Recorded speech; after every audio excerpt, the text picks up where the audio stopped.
My name is Ryan Case. We are at Seidenfans in Louisville, Kentucky on Breckenridge Lane. We are here to do a monster art class. I basically try and use art as a way to relax and, minimize stress and kind of get rid of some of that daily anxiety. And I've developed a sort of technique that I use to help myself, and I'm trying to, spread it out a little bit and see if it can help anybody else too. We always start with the blank wood board. Start out with the background. While the background's drying, I like to explain, kind of walk people through the way I feel about it a little bit, which is how I like to envision, whatever I'm afraid of, whatever I'm anxious of. I like to envision it as like just a blob, so a blob of paint. So, we make the shape on the canvas, and then we build the layers up from there. And before long, that ball of stress looks so ridiculous that, it evaporates and it helps.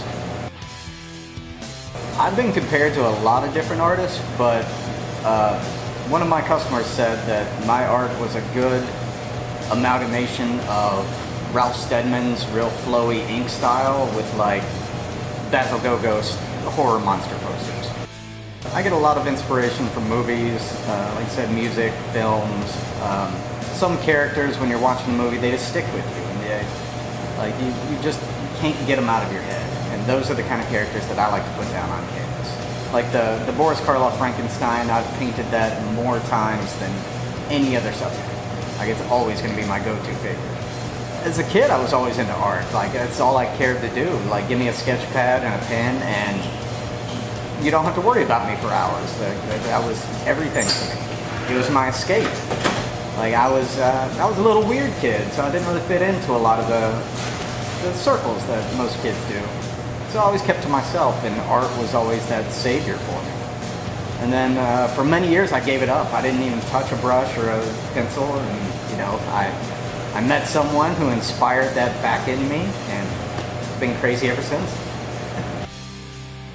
When I really dive into a painting, the kids are in bed, the dogs are fed, snack has been made, there's a movie on or there's music playing, then everything gets set up and I get lost.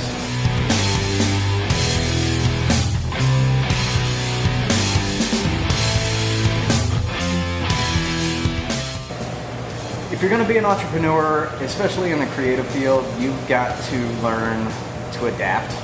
And you can have your own vision, and you can stick to your vision, but if you don't adapt and change to the economy, the world, your clients, it's going to fail. It's going to fail miserably, and you're going to hate it all. But if you're able to adapt and adjust and move with, with how the business world goes, then it's all up to you. It's all up to your hustle, how hard you're willing to work for it, and how bad you really want it. If you're willing to put in the work for it, it's going to come to you. If you're a creative person and you're not pursuing that or using that outlet, I think it can lead to dark, dark places mentally. So if you feel like you have a creative drive, or even if you don't and you want to experiment, always go for it. Because you're never going to lose anything from it. You might lose a couple bucks on art supplies, but you're going to gain so much with what you create and what you find out about yourself too. With anything you're going to do, a positive mindset sounds super cheesy. It'll make you feel like your cheesy aunt that posts inspirational quotes on Facebook. But it will save your life, literally.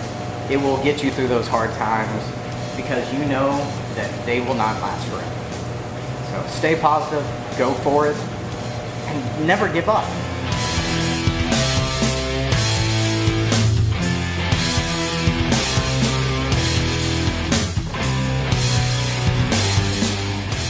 If you go on Facebook and look up Making Monsters with Ryan Case, that's the main page to find out for the art shows. But I also post it on my personal page, Ryan Case, Sink or Swim Art Gallery.